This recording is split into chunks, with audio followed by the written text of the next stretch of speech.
ನಿರ್ಮಾಣ ಹಂತದ ಕಟ್ಟಡ ಬೆಂಕಿಗೆ ಆಹುತಿಯಾಗಿದೆ. ಪರಿಣಾಮ ಕಟ್ಟಡದಲ್ಲಿದ್ದ ಇಬ್ಬರು ಕಾರ್ಮಿಕರು ಬೆಂಕಿಯಲ್ಲಿ ಸಜೀವ ದಹನವಾಗಿದ್ದಾರೆ. ಈ ದುರ್ಘಟನೆ ಸಂಭವಿಸಿರುವುದು ಮಾಗಡಿ ರಸ್ತೆಯ ಸೀಗೆಹಳ್ಳಿಯಲ್ಲಿ.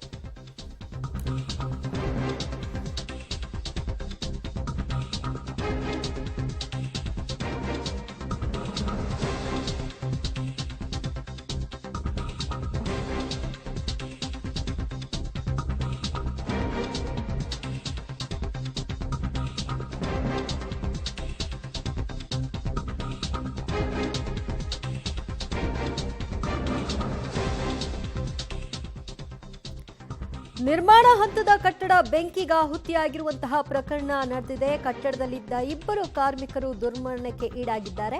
ಇಬ್ಬರ ಮೃತದೇಹಗಳನ್ನ ಅಗ್ನಿಶಾಮಕ ಸಿಬ್ಬಂದಿಗಳು ಹೊರತೆಗೆಯುವ ಕೆಲಸವನ್ನು ಕೂಡ ಈಗಾಗಲೇ ಮಾಡಿದ್ದಾರೆ.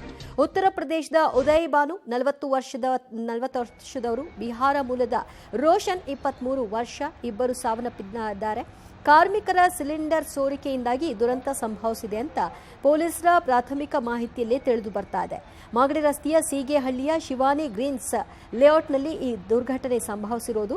ಮೃತದೇಹಗಳನ್ನು ಈಗ ನೆಲಮಂಗಲ ಸರ್ಕಾರಿ ಆಸ್ಪತ್ರೆಗೆ ರವಾನೆ ಮಾಡಿದ್ದಾರೆ. ಅಲ್ಲಿ ಮರಣೋತ್ತರ ಪರೀಕ್ಷೆಯನ್ನು ನಡೆಸಿ ಆನಂತರ ಕುಟುಂಬಸ್ಥರಿಗೆ ಹಸ್ತಾಂತರ ಮಾಡುವಂತಹ ಪ್ರಕ್ರಿಯೆ ಆಗುತ್ತೆ. ಈ ಕಟ್ಟಡದಲ್ಲಿ ಏಕಾಏಕಿಯಾಗಿ ಬೆಂಕಿ ಆವರಿಸಿಕೊಳ್ತು. ಪರಿಣಾಮ ಅದೇ ಕಟ್ಟಡದಲ್ಲಿದ್ದ ಇಬ್ಬರು ಕಾರ್ಮಿಕರು ಸಜೀವ ದಹನವಾದರು. ಘಟನೆಗೆ ಕಾರಣ ಕಾರ್ಮಿಕರು ಅಡಿಗೆಗಾಗಿ ಬಳಸುವಂತಹ ಸಿಲಿಂಡರ್ ಬ್ಲಾಸ್ಟ್ ಆಗಿದೆ ಅಂತ. ಇದೇ ಈ ದುರ್ಘಟನೆಗೆ ಕಾರಣ ಅಂತ ಹೇಳಲಾಗ್ತಾರೆ. ಸದ್ಯ ಬೆಂಕಿಯ ಕೆನ್ನಾಲಿಗೆಯನ್ನು ನಂದಿಸುವಂತಹ ಕಾರ್ಯವನ್ನು ಅಗ್ನಿಶಾಮಕ ಸಿಬ್ಬಂದಿಗಳು ನಡೆಸಿ ಆನಂತರ ಆ ಕಟ್ಟಡದ ಒಳಗಿದ್ದಂತಹ ಮೃತದೇಹಗಳನ್ನು ಹೊರಕ್ಕೆ ತೆಗೆದಿದ್ದಾರೆ. ಈ ಮೃತರ ಭಾವಚಿತ್ರಗಳು ಕೂಡ ಈಗ ಲಭ್ಯವಾಗಿದೆ. ಆ ಇಬ್ಬರು ಮೃತರು ನೀವು ದೃಶ್ಯದಲ್ಲಿ ನೋಡ್ತಾ ಇದ್ದೀರಿ. 40 ವರ್ಷದ ಉದಯ್ ಭಾನು ಮತ್ತು 23 ವರ್ಷದ ರೋಷನ್ ಕಾರ್ಮಿಕರು ಸಾವಿಗೀಡಾಗಿದ್ದಾರೆ. ಸ್ಥಳಕ್ಕೆ ಪೊಲೀಸರು ಕೂಡ ಈಗ ಬಂದು ಸ್ಥಳ ಪರಿಶೀಲನೆಯನ್ನು ನಡೆಸಲಾಗ್ತಾ ಇದೆ. ಘಟನೆಗೆ ಕಾರಣ ಏನು ಅನ್ನೋದರ ಬಗ್ಗೆ ಪ್ರಾಥಮಿಕ ಮಾಹಿತಿಯನ್ನು ಕಲೆ ಹಾಕ್ತಾ ಇದ್ದಾರೆ. ಸದ್ಯ ಕಂಪ್ಲೀಟ್ ಆಗಿ ಕಟ್ಟಡಕ್ಕೆ ಹೊತ್ತಿಕೊಂಡಿದ್ದಂತಹ ಬೆಂಕಿಯನ್ನು ನಂದಿಸುವ ಕಾರ್ಯ ಆಗಿದೆ. ಮತ್ತು ಈ ವುಡ್ ವರ್ಕ್ ನಡೀತಾ ಇತ್ತು ಈ ಬಿಲ್ಡಿಂಗ್ನಲ್ಲಿ, ಅದು ಎಲ್ಲವೂ ಕೂಡ ಬೆಂಕಿಗೆ ಆಹುತಿಯಾಗಿದೆ ಅಂತ ಹೇಳಲಾಗ್ತಿದೆ. ಮತ್ತಷ್ಟು ಮಾಹಿತಿ ಪಡೆಯೋಣ ನಮ್ಮ ಪ್ರತಿನಿಧಿ ನರಸಿಂಹಮೂರ್ತಿಯಿಂದ. ನರಸಿಂಹಮೂರ್ತಿ, ಈಗ ಮೇಲ್ನೋಟಕ್ಕೆ ಇದು ಸಿಲಿಂಡರ್ ಬ್ಲಾಸ್ಟ್ನಿಂದಾಗಿ ಆಗಿರುವುದು ಅಂತ ತಿಳಿದು ಬರ್ತಾ ಇದೆ. ಸೊ ಪ್ರಕರಣದಲ್ಲಿ ಉಳಿದವರು ಯಾರಾದರೂ ಗಾಯಕ್ಕೊಳಗಾಗಿದ್ದಾರಾ, ಹೇಗೆ? ಬೆಂಗಳೂರಿನ ಮಾಗಡಿ ಮುಖ್ಯ ರಸ್ತೆಯ ಸೀಗೆಹಳ್ಳಿಯ ಬಳಿ ಶಿವಾನಿ ಗ್ರೀನ್ಸ್ ಅಂತೇಳಿ ಒಂದು ಲೇಔಟ್, ಆ ಲೇಔಟ್ ನಲ್ಲಿ ಒಂದು ಐಷಾರಾಮಿ ಕಟ್ಟಡವನ್ನ ನಿರ್ಮಾಣ ಮಾಡಲಾಗ್ತಿದೆ. ಅದಿನ್ನೂ ಕೂಡ ಅಂಡರ್ ಕನ್ಸ್ಟ್ರಕ್ಷನ್ ಬಿಲ್ಡಿಂಗ್, ನಿರ್ಮಾಣ ಹಂತದ ಕಟ್ಟಡ. ಈ ನಿರ್ಮಾಣ ಹಂತದ ಕಟ್ಟಡದಲ್ಲಿ 6 ಮಂದಿ ಕಾರ್ಮಿಕರು ಇವತ್ತು ಕೆಲಸವನ್ನ ನಿರ್ವಹಿಸಿದ್ರು. ಅವರು ತಮ್ಮ ಅಡಿಗೆಗೆ ಅಂತೇಳಿ ಒಂದು ಸಿಲಿಂಡರ್ ಅನ್ನ ಬಳಸ್ಕೊಳ್ತಿದ್ರು.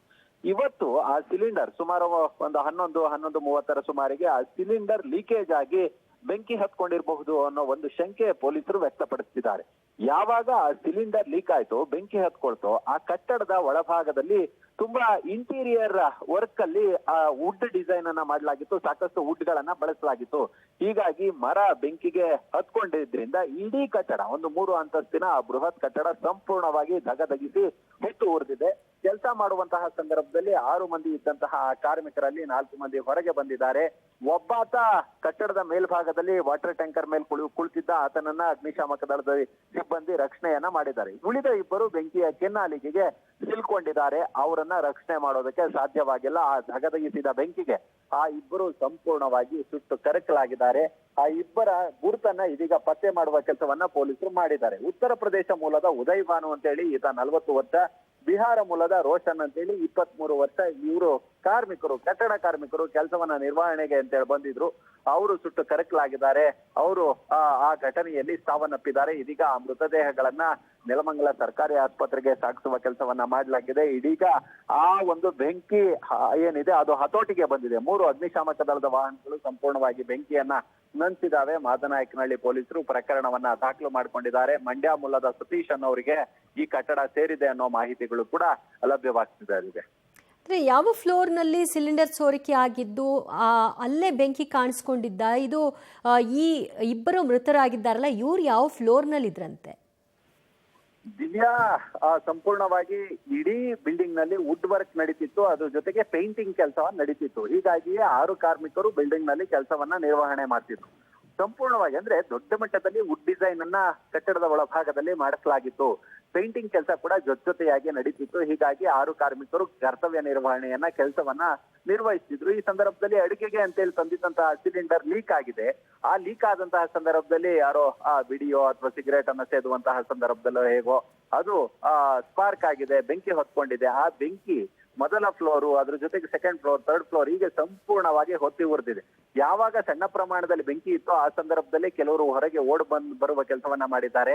ಆದ್ರೆ ಇಬ್ಬರು ಕಾರ್ಮಿಕರು ಹೊರಭಾಗಕ್ಕೆ ಬರೋದಕ್ಕೆ ಸಾಧ್ಯವಾಗಿಲ್ಲ. ಅವರು ಥರ್ಡ್ ಫ್ಲೋರ್ ನಲ್ಲಿ ಸಿಕ್ಕಾಕೊಂಡಿದ್ರು. ಯಾವಾಗ ಸಂಪೂರ್ಣವಾಗಿ ಬೆಂಕಿಯನ್ನ ನಂದಿಸಲಾಯ್ತು, ಬೆಂಕಿಯನ್ನ ನಂದಿಸಿದ್ರು ಕೂಡ ಒಳಭಾಗಕ್ಕೆ ಹೋಗೋದಕ್ಕೆ ಸಾಧ್ಯವಾಗ್ತಿರ್ಲಿಲ್ಲ. ಯಾಕಂತ ಹೇಳಿದ್ರೆ ಬೆಂಕಿಯ ಕಾವು, ಆ ಹೀಟ್ ಏನಿತ್ತು ಹಾಗೆ ಇರುತ್ತೆ. ಮತ್ತೆ ಬೆಂಕಿ ಸಂಪೂರ್ಣವಾಗಿ ಧಗಧಗಿಸಿರೋದ್ರಿಂದ ಕಟ್ಟಡ ಎಷ್ಟರ ಮಟ್ಟಿಗೆ ಸದೃಢವಾಗಿದೆ ಅನ್ನೋದನ್ನ ಕೂಡ ನೋಡ್ಕೊಂಡು ಒಳಗೆ ಹೋಗ್ಬೇಕು. ಯಾವಾಗ ಆ ಹೀಟು, ಆ ಧಗೆ ಏನಿದೆ, ಆ ಬೆಂಕಿಯ ಕಾವೇನಿದೆ ಅದು ಕಡಿಮೆಯಾದಂತಹ ಬಳಿಕ ಒಳ ಹೋಗಿ ನೋಡಿದಂತಹ ಸಂದರ್ಭದಲ್ಲಿ 2 ಮೃತದೇಹಗಳು ಸಿಕ್ಕಿದಾವೆ. ಆ ಇಬ್ಬರು ಕೂಡ ಇದೀಗ ಕಾರ್ಮಿಕರ ಗುರುತನ್ನ ಕೂಡ ಪತ್ತೆ ಹಚ್ಚುವ ಕೆಲಸವನ್ನ ಪೊಲೀಸರು ಮಾಡಿದ್ದಾರೆ. ಥ್ಯಾಂಕ್ ಯು ಮೂರ್ತಿ, ನಿಮ್ಮೆಲ್ಲ ಮಾಹಿತಿಗೆ.